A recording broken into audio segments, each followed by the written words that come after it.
The views expressed in this program do not reflect the views of the staff, management, or licensee of this station. This is 91.7 FM, WHUS Stores. I am Peddlin' Ron, and you are listening to Bicycle Talk, episode 384. I think I didn't change my number. To be broadcast on February 28th, 2024 on WHUS 91.7 FM and WHUS.org. Welcome to Bicycle Talk with my friendly co-host, the lovely Dr. Fran Storch, who's in the other room, but she'll be here soon. If you're watching on Facebook Live, please feel free to comment down here below, and Fran or I will get back to you as soon as we can. Bicycle Talk is a show where we talk about bicycles, bicycle culture, bicycle advocacy, the upcoming news. By information of the show, and you're listening on Facebook Live, you can comment on the Bicycle Talk Facebook page, or you can email me at bicycletalk1@gmail.com. You can also listen to past episodes of Bicycle Talk on WHUS.org, iTunes, Spotify, and now on my Bicycle Talk YouTube channel. Ron's Rant of the Week. Yeah, I kept tabling this thing from a few weeks back, but we're back, and we're going to do it this time, for real. Why every e-biker should be worried about New Jersey's proposed micro-mobility insurance law. Don't even get me started. So there's a New Jersey bill to require micro-mobility users, we're talking about people who ride e-bikes and also scooters and other various things, to carry a form of liability insurance that doesn't even exist yet, but will be the first step down a slippery slope of erroneous requirements that have devastating consequences even for the exclusive human-powered modes, advocates say. My comment? Hey, New Jersey and your corporate greedy insurance industry, get your head out of your tailpipes and get a clue. I said it. And did you know, in the Did You Know department, walking in Los Angeles is so dangerous that more pedestrians were killed last year on Vermont Avenue than in the entire state of Vermont? Really? And advocates of Measure HLA are using that fact to urge voters to force the city to build a better infrastructure. Well, good. That's a good thing. But you know what? Really? More people killed on Vermont Avenue than in the state of Vermont? Give me a break. Okay, let's go to the positive side. All right. The International Drivers Association, how a simple pause slashes accident rates by 47%. Let's just back up here just a second. Maybe if the people on Vermont Avenue in Los Angeles would slow down a little bit, then maybe less people would get hit. Anyway, slowing down saves lives is no longer an idle lecture for reckless drivers, citing a groundbreaking study by the Federal Highway Administration that says it ties a humble intersection delay to 47% drop in pedestrian conflicts. So, for those of you who are out there driving motorized vehicles, if you're approaching an intersection or if you're in an intersection, slow down. This is not rocket science. This is common sense. Okay. Anyway, if we get a chance, I will talk a little bit more about that in the show because, you know, this and more in the show. And then on Mechanical Minute and Cycling Tips, I have here a couple things. From the pits, this is kind of interesting. This is from the pits of cycling news, because this was kind of opening weekend for some of the classics and the monument races that start out in the spring over in Europe. And so there are some things that are observed and trending from the pits. And let me see if I can find that little link there because it's kind of fun. And I'll fill you in on what was seen in the pits. So what this is basically it's a casual observation of what's going on with the bicycles that people are racing on, which is kind of cool. And so here is it. Big. Okay. 6 Tech 10 trends from opening weekend. So we had a couple of big races from this weekend. The Omloop and the Kuren were this weekend. And I'll have a little bit more information on that when we get into the bicycle racing section of Bicycle Talk, if we have time, and let you know about who's kicking serious butt on bicycles early season. But anyway, let's talk a little bit more about what was observed in the pits, which is kind of an interesting thing. First of all, first things first. With rims now being optimized for 30C tires, more teams are using wider tires. This also means more comfort with more effective tubeless setups. So yeah, the tires are getting wired. How about that? So what was the big number last year? 28C tires. That seemed to be like a thing. Everybody was going on 28s. I've been pushing 28s for a while now because they're just way more comfortable and you don't have to put as much air pressure in them. So that's kind of a thing. And it's a real thing. So using a 30C tire would have been unheard of a few years back. I mean, why would you want to put a big, fat, heavy tire on your racing bike? Well, there's a lot of reasons why. As a matter of fact, I don't know if I reported this last week or not. I may have. I didn't look at my show. The 32C tire seems to be the tire of choice. It has the most aerodynamic effect on the bike because the wider tire displaces more air. So therefore, the need for the deep dish aero rim is less necessary. But the other thing is that if you go, you're actually going to get more wattage out of the bike. So we're always looking for wattage on the bike, right? We want to figure out a way to get just a little bit more out of these legs because these legs just don't have that watts that they used to have. So it's always nice to get a little bit more wattage if you get a little more wattage. But anyway, that's probably the big thing that was observed here. So no more classic bikes, very few classic tires. So yeah, that's what's going on. There's just so many things that are changing in the industry. So if we take a look at this, no shift to super narrow bars. There's very few riders riding on narrow bars. And we're talking the sub 38 centimeters here. You'd have to have some fairly narrow shoulders to need something under 38 centimeters, I would think.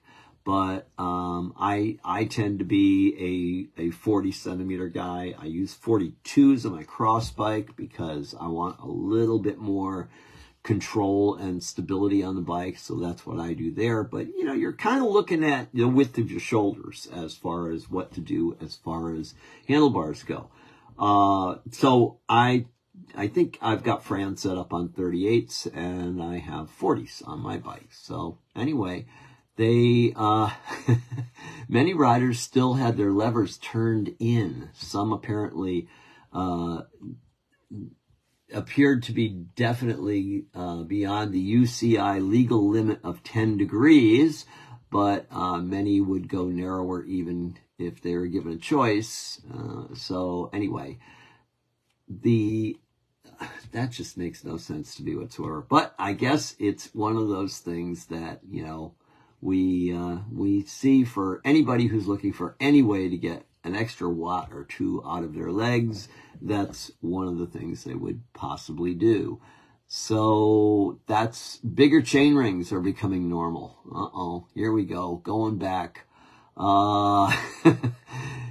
So last year, the Belgian, there was a Belgian Kempenart made headlines when he was seen using a 62-tooth chain ring in a classified rear hub. The theory is that the larger chain ring combined by using a larger sprocket in the rear is more efficient. That's something we're regularly seeing in time trials too. This year, though, many riders are spotted using larger than standard chain sets.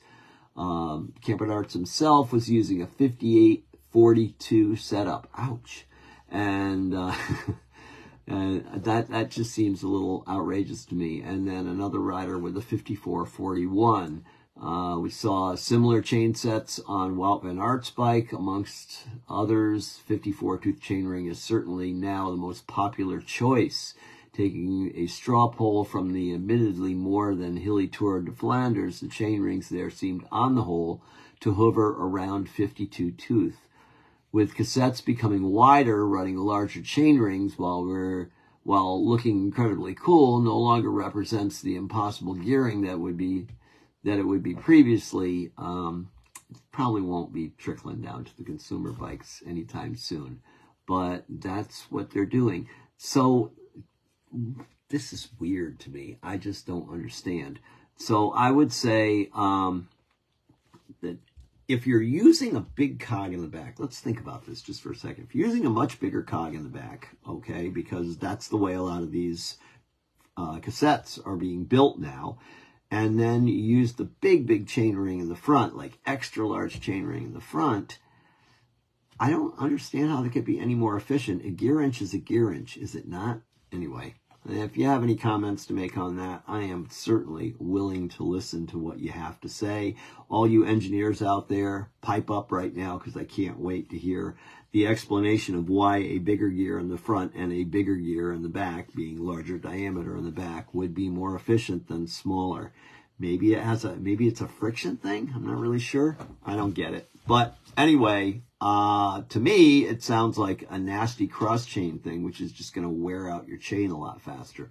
But, you know, that's just me talking. That's all. I don't know. I don't know these things. I don't keep totally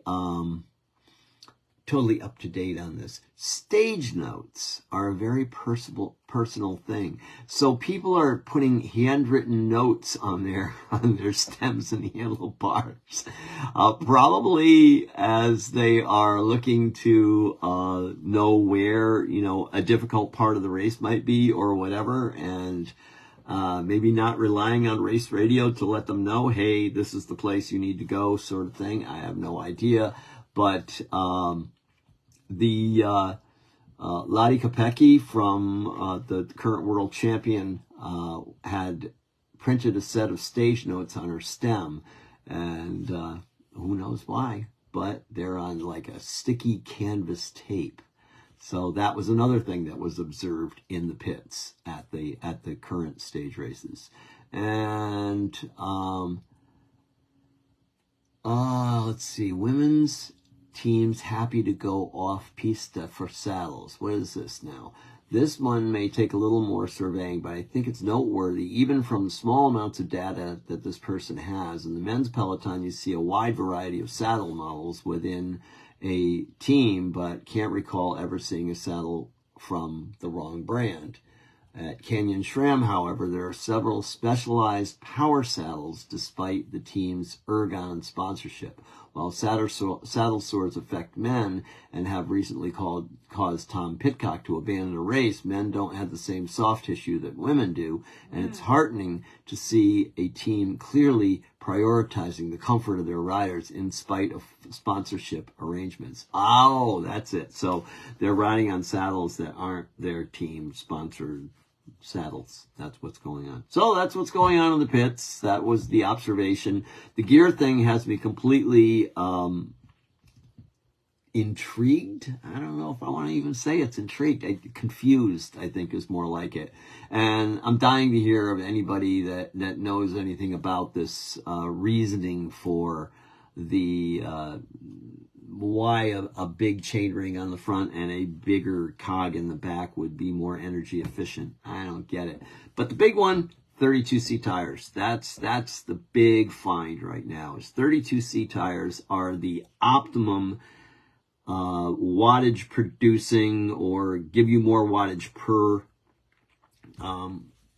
for your ride than an old 28. Can't believe I'm calling it a 28 and old.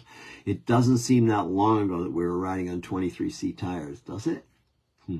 Anyway, I will tell you that the whole reason behind it, or one of the whole reasons behind it, and the reason why, if you have not gone this way yet, if you've not, stepped off the ledge and made the jump,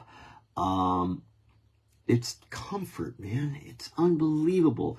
I ride my tires, my 28C tires, I ride them at 75 pounds in the front and 80 pounds in the back. Sometimes I actually even lower it a little bit more depending on the road surfaces I'm going to be on. But gosh, it just makes a bike ride a lot nicer.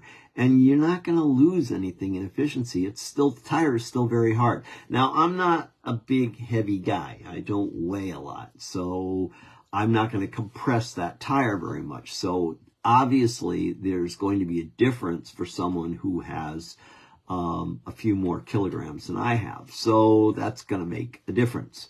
But try lowering the air pressure in your tires. It's amazing. It really does help a lot. I keep Fran's tires about the same level as mine are, and I haven't heard Fran complain about that. You ever complain about your tires being too soft, Fran? No. She just says, "Can you bless my bike?" before she goes out and rides it. That's all I hear. That's all I hear from Franny. So anyway, We'll get on to more of the racing news here in a little bit as we get deeper into the show. So let me go back to where I was at here. So other things that we need to take a look at. Rest days. How many rest days should a cyclist take each week? That's a good question, huh? I thought it was. And so I just keep getting more and more of these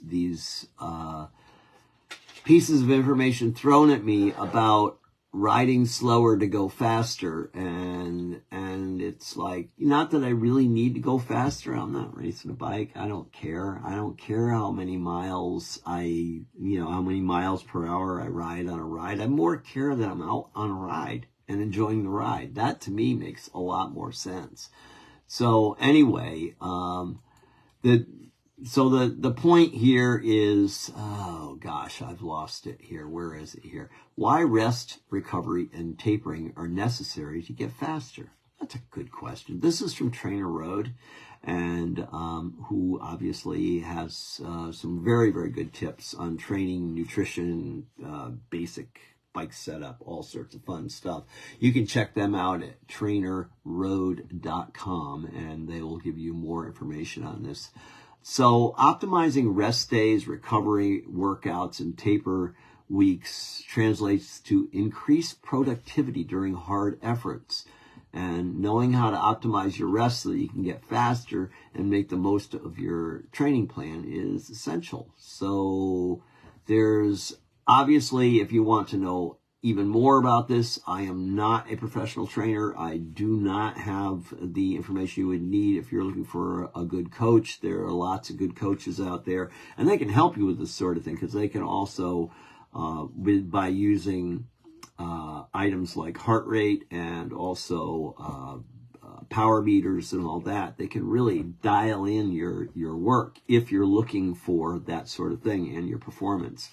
But the key point here is a lot of people, and I see this more often than not, are they ride their bikes too hard, too fast, and too often. The two disease, as I like to call it. And when you do that, what ends up happening is your body will eventually start breaking down, because it's just not going to like to do that all the time. So avoid the two disease at all costs. Remember why you ride your bike. Maybe it's spring and you want to go out and smell some flowers or something. Just go have fun. Maybe you want to ride with your neighbor down the street because your neighbor down the street has expressed some interest in cycling, but they're completely intimidated by you and your lycra skin suit, and you need to take them out for a ride. That would be a great day to not put the tight suit on, and maybe just a good pair of shorts, because that's always helpful, and just go out and ride at a pace that is, let's say back what it was when you first started riding your bike. And then you might hook somebody into the whole idea of cycling and getting into the sport, which is a good thing, instead of scaring them away. So what is that going to relate to as far as your quote unquote training goes? it's going to relate to the easy day. Yeah, easy days. Easy days are great. I love easy days. Easy days are probably more the norm for me than hard days are these days, just because that's the speed I'm going. And I'm also finding that, you know, if I'm watching, especially if I'm watching my heart rate carefully, which I do that pretty much all the time now, as I had my heart incident a few years back, I'm very, very sensitive to what's going on inside this chest. So easy days are a good thing. And this is really tough for me this time of year because I teach a lot of indoor classes. And because I teach a lot of indoor classes, and a lot of them are at a high level aggressive nature, like high intensity, you know, interval workout type of workout, or a HIIT workout, I need to be really, really aware of not going too hard while I'm teaching the class. Very easy to get sucked into it. You know, everybody's going hard in the class. People are hooting and hollering, and we're working super hard. And I'm trying to keep that enthusiasm level up, but I'm also trying very much to protect myself at the same time. So it can get tricky. It can get really, really tricky when you're doing that sort of thing. But I rely on my heart rate strap. I watch it like a hawk. And I keep my heart rate down for a lot of the workouts that I am teaching. I am not participating in the workout. I will participate in the workout 2 or 3 times a week, but I am very careful about not getting involved in it every single time I get on the bike. And, you know, that requires discipline, and it requires some patience. And it's not an easy thing to do, but I'm just looking to put some hours on my legs. I'm not really looking to put really hard work on the legs. I've got other things I can do that'll give me the hard work on the legs. So anyway, recovery weeks, rest days, taper weeks, they're a very, very essential part of your training. They might seem, you know, similar and they might seem interchangeable, but you just really have to understand the importance of rest and how you can actively adjust your rest in correspondence to how well you recover and benefit from the productivity of your training and ultimately make you a faster cyclist. So how do you do it? Yeah, it's really, really tough. You have to really, it helps if you write things down. It helps if you record information. If you're recording things, writing them down, maybe putting them on a spreadsheet so that you can reflect back on it in the future, that's a great way to tell. This is if you're doing it yourself. If you're not, if you've hired a coach and your coach is a good coach, they're probably doing this for you. So they're probably already looking at your stats from last year, and they're understanding that, you know what, last year we did this and you had a little burnout period, and you know what, we're going to do this year. We're going to adjust that so it doesn't happen. Everybody's different. Everybody is different. Everyone responds in a different way. So it's a tough thing to really dial in. But, you know, with time and experience on the bike, you can get better at it for sure. So recovery workouts are not just time fillers or junk miles. They have their own initial innate value and contribute to the productivity of your plan on a whole. During a recovery week, you may not feel as rested or recovered as you anticipated. In fact, recovery workouts might even feel a bit difficult. This is due to training stress accrued throughout the training block. So your recovery week, you may feel tired on the bike. You may feel that you're, gosh, I'm taking it easy and I don't feel like I'm getting anything out of it. And if you feel fatigued during recovery weeks, don't worry. Stick to the training plan and get enough rest and active recovery so you can be feeling good and fresh for the following week. And that being said, when you complete each workout, pay attention to your body's response to the workload. If you feel the need to cut back on any of your workouts to shorten or lower the intensity, then err on the side of caution and do it. This is from a professional training website, okay? This is what they're recommending to their riders. Oftentimes, and I'm going to say more than not, I see people that are just going too hard. And unfortunately, when you do that, you take away the fun and the reason why you got into the whole bike thing in the first place, because it's fun. Unless you're some sort of creature that is, different, and you're just like highly competitive and you really have to work out hard, you probably really got into cycling because cycling is a fun thing to do. Or maybe you just got into cycling because you started riding your bike back and forth to the office or to the grocery store or whatever and went, hey, this is kind of cool. I'm going to ride a little bit more. I'm going to go for a little longer ride on Saturday or whatever. Hopefully you didn't get into cycling to show up to the weekly ride and go out and try to kick some serious butt. Because if you did that, then now we need to talk a little bit more seriously about getting involved with a club, which is a racing club, and letting them show you and instruct you how to ride fast and safe at the same time. But anyway, it happens. It happens. Some of us have spent a lot of time on a bike, racing a bike, and we've learned a lot from it, and I am one of those. I did that for a number of years, and I found it very beneficial. I learned a lot. I had a great experience, and it gives me some good stories and some good times to think about. Do I still race? No. Do I still participate in sometimes aggressive rides? Yeah, sometimes, but it's not really my love. Let's put it that way. I just really like to go out and ride my bike. It's even like I'm going to be doing this. I'm going to be doing a ride with my friend Richard and his big gravel ride that's coming up here in March.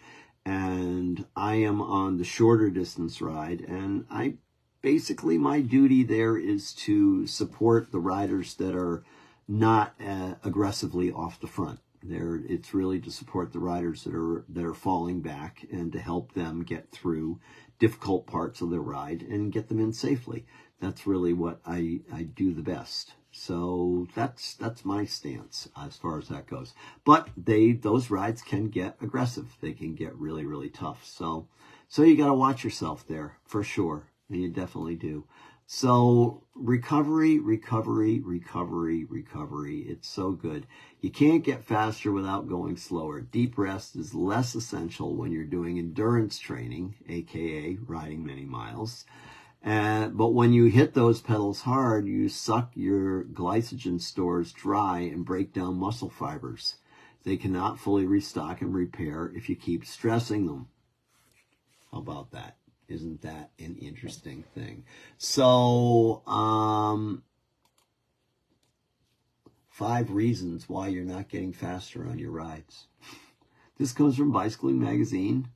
Is this one of our, it's Celine Yeager, and she's got some great tips and training ideas and all that. You ride often, but mostly long and slow. This is number one reason. Cyclists often have a notion that putting big miles ought to automatically make them faster. And it's true that when you're just starting out, any miles make you faster because you're getting fitter. But once you've reached a certain point, piling on miles is just that, piling on miles. To go faster, you need to train your top end and boost your threshold so you can sustain higher speeds. So now we move on to fix it. How do you fix that? So here you are, you got into cycling, you're having a great time with it. You just want to ride more because you can feel yourself getting faster and it's great.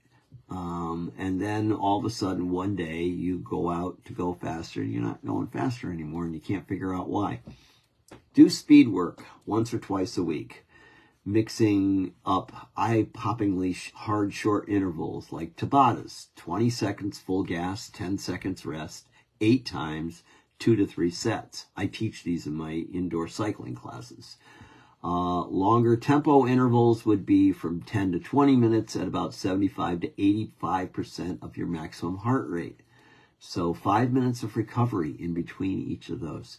We did a workout last week. We did a Tabata workout in class last week, and I stressed the idea of running a little bit longer rest. And I know that because of the type of people that I have that take my indoor classes, they sometimes get bored with the rest stuff. So I had to figure out some creative ways to bring in some conversations or whatever that would keep them at that resting level a little bit longer. And when I did it, I had one of the riders come up to me afterwards and say to me, you know, I felt a lot better in that workout. I mean, it was really, really hard, but as it always is. But he said, you know, you mentioned at the end that you had increased the rest parts of it. And he said, I think it made a big difference. Well, it did make a big difference. That's how it works best.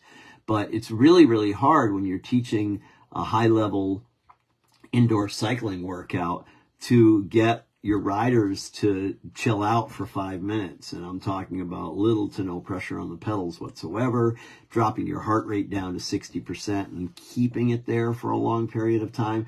A lot of times they get bored and they wanted to come in and work really hard for an hour. Well, you know what? I'm going to work you really hard for 16 minutes, but you're going to get a lot more out of it than if I worked you hard for that entire hour. So it's a hard thing to translate in an indoor class because people generally go there to get the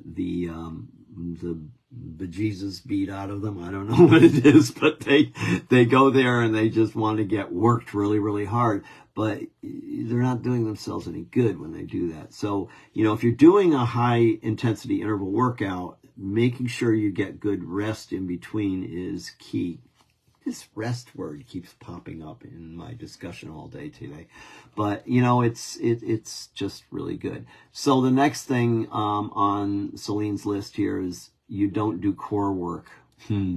So she says here, we talk core till we're blue in the face, but when I work with cyclists whose speed is getting zapped from back pain and fatigue, they're generally always neglecting their core the best. And she says she's guilty too. The folks who do their core work to get rid of pain and then drop it as soon as they feel better, but it doesn't work that way. You got to keep doing more core. You got to keep up the core. You got to keep up the habit of doing core. And core training is not pumping your tires up. Okay. That's yeah. Okay. Yeah. You're pumping the tires. You maybe might be tightening your abs a little bit when you're doing it, but it's not that's not what you're looking for. No, core training, you need to really take a look at a good core type, routine, planks, that sort of thing. If you get tired of the old moves, don't stop, just switch it up. Try a different type of workout. You can do different things that will, and there's a lot of information available as to different types of things you do to switch up your core, and it makes a big difference. You don't respect your rest is number 3 on the list. Boy, this word just keeps coming up, this nasty little 4-letter word called rest. You can't get faster without going slower. Here we go again. Deep rest is less essential when you're doing endurance training, in other words, riding many hours. But when you hit those pedals hard, you suck the glycogen stores dry and break down muscle fibers. You can't fully restock and repair if you keep stressing them. As a rule of thumb, this is the fix. Make your easy rides as easy as your hard rides are hard. I like that. That's a good thing. If that's a struggle, spend your easy days off the bike and work your core instead. There you go. So I got to do an easy ride today, but I just really can't go easy. So don't ride at all. Stay off the bike. Stay off the bad habit. Don't do it.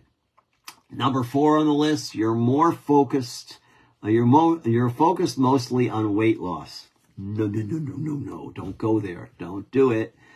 So Celine says here, let's do a little math. Depending on your size, you can store about 1,700 to 2,000 calories of glycogen in your muscles and liver. Hard rides can torch up to 800 calories more if you're going really hard an hour. At that rate, it doesn't take long to drain the tank, and you're going to slow down as it approaches empty. Chances are good, if you're counting carbs and calories, that you're not starting out on full either, so you're starting your ride compromised. Even if you're a good fat burner, you'll go faster enough with glycogen on board. And she has here the fix it. Time your carbohydrate intake so you top off the tank before a hard ride and replenish it with what you've burned right after you are done. Drink a protein shake right after I get done all the time. It's like a religion with me. When you know you're going to be going really hard, think like cyclocross training or interval training or that sort of thing, fuel up with a carb-rich meal about 3 hours before. Something easily digestible like rice with a little chicken or oatmeal with nut butter. They're all good options. Then, about 15 minutes before you go, pop a few energy chews in to top off your tank. For longer, more tempo rides, you can eat closer to go time. Slug down some chocolate milk and a handful of mixed nuts afterward for carbs to restock and protein and repair. That's a good thing. And then here we go. Number 5 on her list here. You neglect technique. You can be fit, relatively fast, but you still get dropped by equally fit and fast riders with better bike handling. Oh boy, this is a pet peeve. Fix it. Here's the fix. Really, really simple. Bike handling is something that you can and should work on regularly. Practice cornering, take a cyclocross clinic, perform pedaling drills. This is why the gravel riding craze is turned into a really, really good thing. I kind of stubbed my nose at the whole idea of gravel rides because I think they're silly, because it's like, why not just ride a cross bike? But because that's my background. But you know what? The gravel thing is really popular. People really like to do it, and it increases your bike skills. It really, really helps you with your bike skills, because your bike is going to bounce around and it is not going to track completely straight in many, many conditions. It's going to be similar to that mountain bike that maybe you ride on or rode on a few years ago. Maybe you're still riding on it. You're going to learn how to handle and anticipate things that are going to happen while you're on the bike, and you're going to get better skills out of that. The other thing is with riding technique, you want to really perform some pedaling drills. Pedaling drills are going to be the ones where you really focus on pushing and pulling through the pedal stroke. I like to do them. I actually do them in my extreme classes on Sundays. We do one-legged drills, and I think they're very effective. I think if you can find a slight grade outside that is going up at, anywhere from 1% to 3%. So if you were to stop pedaling, you would come to a stop, all right? But, it would take a little bit. That's the best place to do your pedaling drills. I like to do them on the rail trail right out back here, because we have a classic 6-mile climb out here in northeastern Connecticut that is all 2% on the rail trail. So you can do your one-legged drills there and just, do 20 seconds or 30 seconds on one leg and then switch over to the other leg, do the same thing. My preference on this is to not clip out the other leg, but to keep the other leg in place and really focus on the one that's doing all the work. That takes a little bit more concentration, and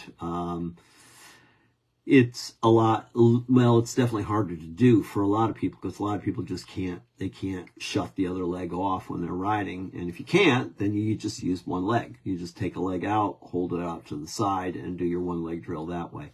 But it really, really helps because it'll teach you how to really pedal the bike. And a lot of people know how to ride a bike, but nobody knows how to ride a bike. They have to learn as they go along. And you learn from talking to old cranky guys like me and maybe, you know, figuring a few things out on your own. Maybe you read some stuff that Celine Yeager talks about here in Bicycling Magazine. She's very good. So anyway, that's it. That's I'm going to move on to another topic here. And so the big thing here I started out with was the state of New Jersey being absolute idiots about. Hey. Well, you know, it's like they are. This is silly. So this is why every e-biker is worried about New Jersey's proposed micro-mobility insurance law.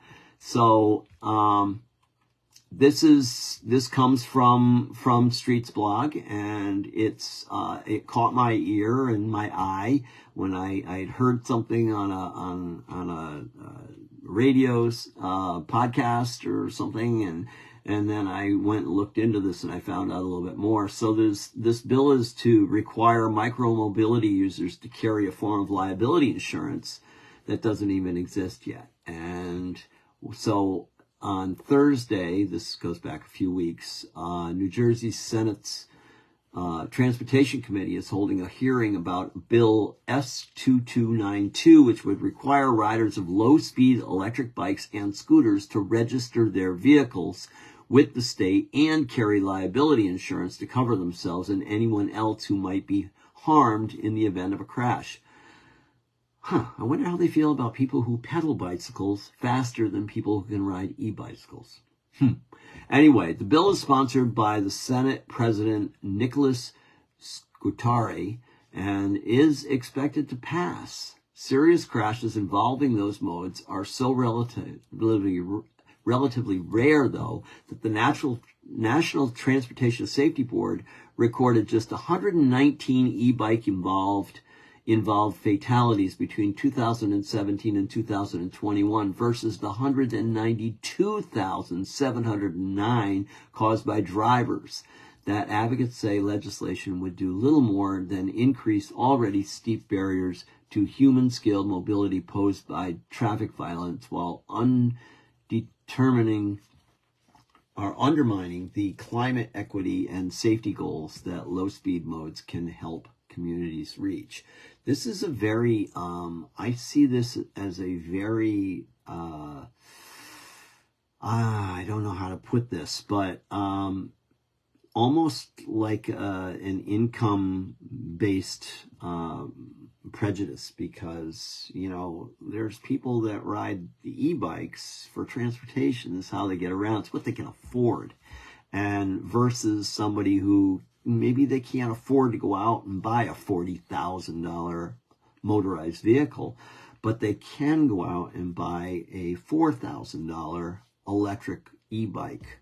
And, you know, I mean, this is really privilege based. I don't like it at all. So it makes sense to me because the insurance industry, as I did a little bit more discovery on this, I found that the insurance industry is looking at doing this because they're finding, and this is good news for us, those of us who ride bicycles, is really, really good news. We're riding bicycles more and driving our cars less. Well, there's a couple of factors here. Number one, when you drive your car less, it will be available on WHUF so you can hear the whole thing. But anyway, so that's one thing that's going on. The other thing that's going on is some people are just saying, you know what? I'm done with the car. I'm done with the truck. I am going to change my life. I am going to change my priorities, and I'm going to ditch the car, and I'm not going to use it anymore. And that is turning into numbers in the insurance industry. So now what do? Well, let's make people by legislation. This is what's going on in New Jersey. Let's make them buy liability insurance for riding a bicycle. Foul. Did I say foul? Very foul. Very nasty. New Jersey, get your act together. This is not a good idea at all. Not a good idea. I'm not super happy about it. And, there's other states that are offering e-bike incentives to get people on e-bikes, and New Jersey is now going to fine you for riding an e-bike. Not good. Not good. I'm not super happy about this whole idea. So that's why it came out in my rant. That's why I wanted to talk about this week. And it's not a good thing. So the Garden State already requires licenses and registrations for owners of Class 3 e-bikes, which can go up to 28 miles an hour. Maybe that might be where we stretch the edge of this a little bit. But the coalition says the state has struggled to implement and enforce the rule because there's simply no process to it. Meanwhile, Class 1 and Class 2 e-bikes are the focus of the new bill and are both capped at 20 miles per hour, and as are most e-kick scooters, and they would also be impacted. So I just don't understand. And I guess what it really comes down to is I'm not the big corporation that's maybe looking at the possibility of a loss of revenue that maybe means that I might have to, drop my CEO's salary by, I don't know, $2 or $3 million a year. This is just makes me angry when I read stuff like this.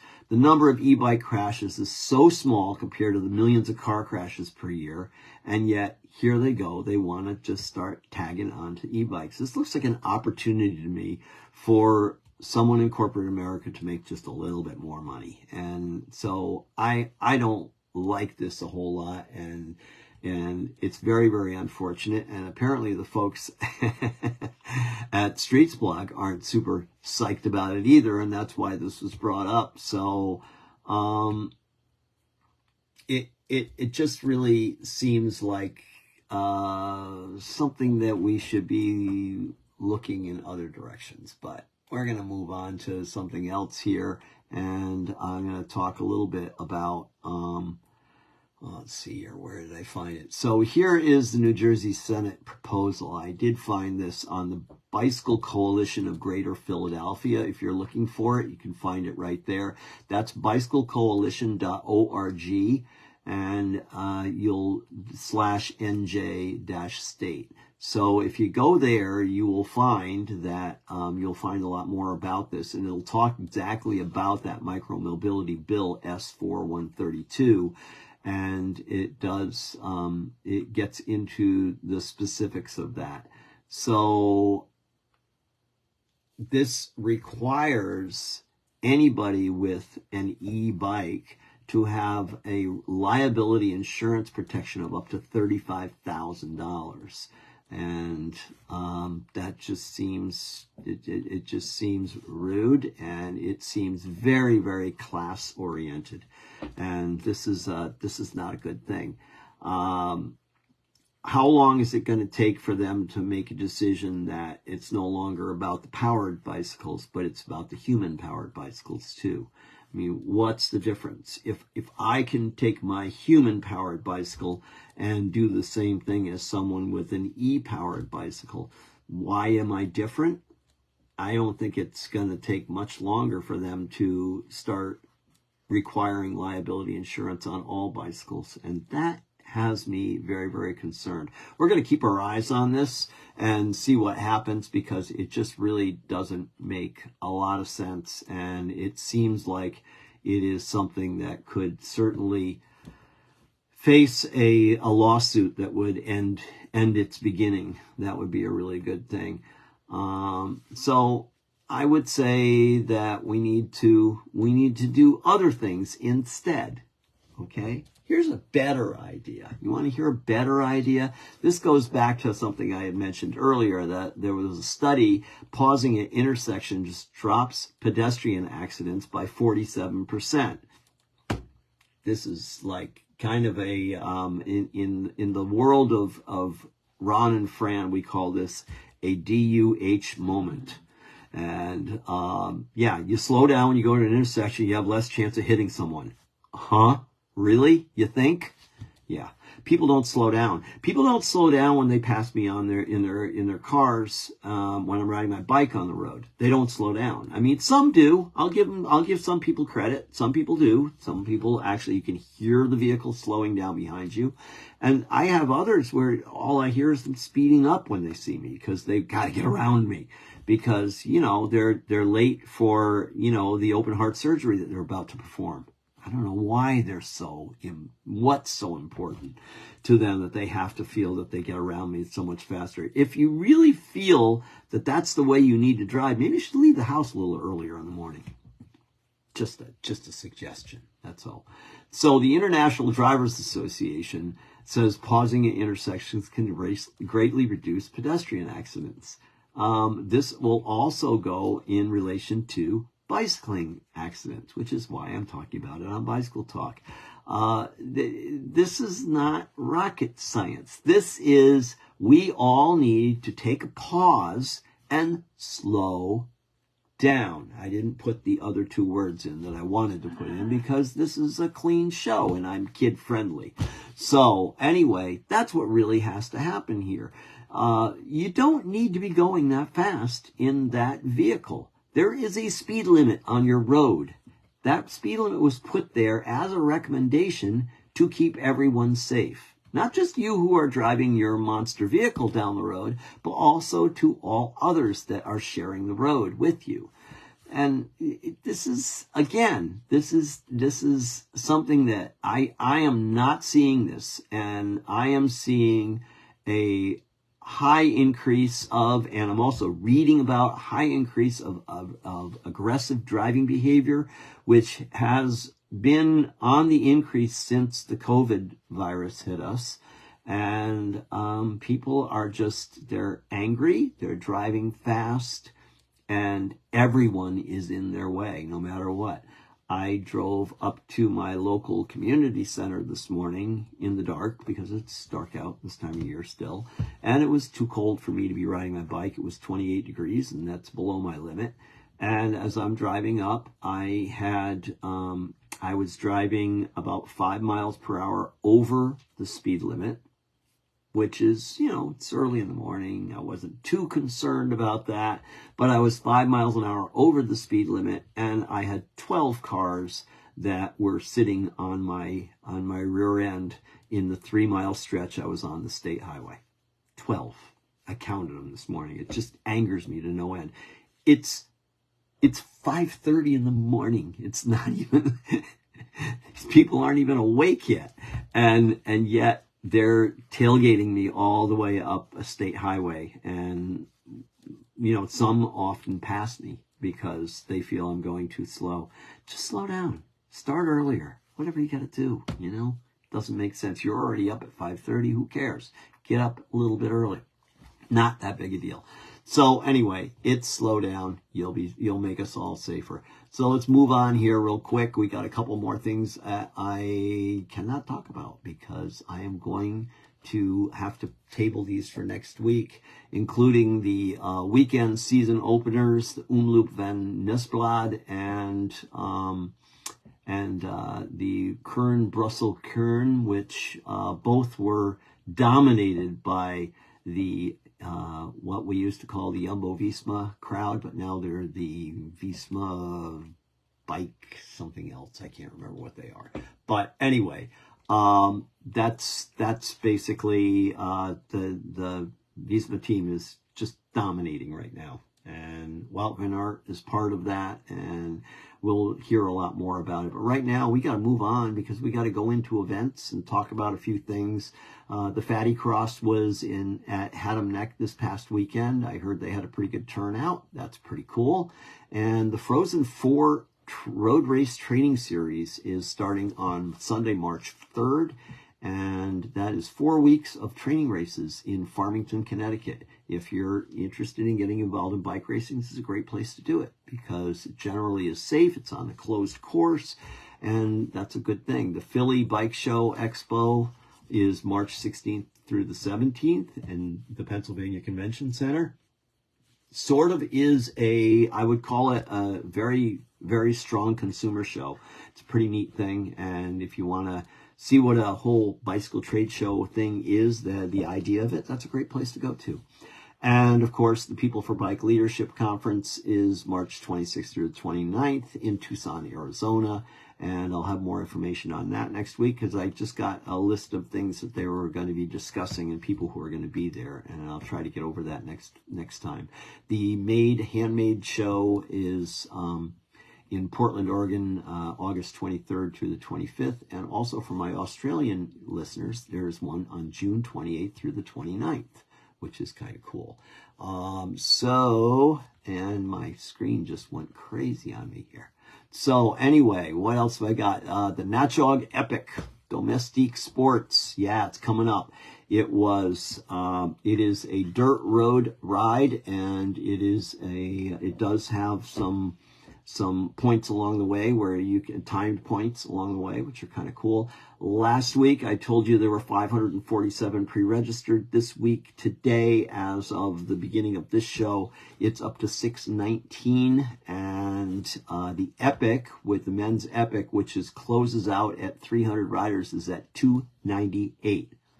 If you're listening to this right now, you might be able to get into that, because the field is not going to exceed 300. None of the fields are. So they're already at 619, and it's over 3 weeks away. So you might just want to give it a shot if you want to do it. This is definitely important. 2024 Ride of Silence is Wednesday, May 15th, rain or shine, 7 p.m. sharp. It will start and finish at the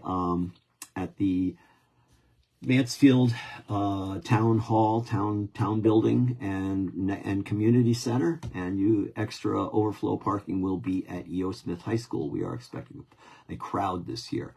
Finishing points, it's warming up, warming trend. Yay, we like warming trends. We might hit 50, and maybe tomorrow. That'll be a cool thing.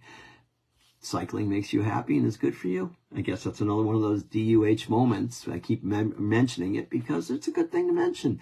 And, of course, go Huskies. Yeah, we'll move on that. And we do love the listeners' comments, so please keep them coming. So 2024, more miles, ride to commute to work, around town, better fitness, or simply enjoying the bicycle rides you take more by slowing down and smelling the roses. I'll say it again, it won't be my last time. Get loud, get active. Our time has come. Stop complaining about traffic, dangerous roads, and the price of gas, and the lack of places to safely ride, and join the revolution of change. Hey, take a day, park the car or truck, and go ride your bike instead. You might just surprise yourself. The views expressed in this program do not reflect the views of the staff, management, or licensee of this station. You have been listening to Bicycle Talk with my friendly co-host, the lovely Dr. Fran Storch. If you're watching on Facebook Live, please feel free to comment below, or you can just send me an email at bicycletalk1@gmail.com. You can also listen to past episodes of Bicycle Talk on WHUS.org, iTunes, Spotify, and now on my Bicycle Talk YouTube channel. If you'd like to contribute information to the show or be on the show as a guest, just send me an email. This is Pedalin' Ron. Remember, keep that rubber side down, the wind at your back. Get out and ride your bike. It just might save your life.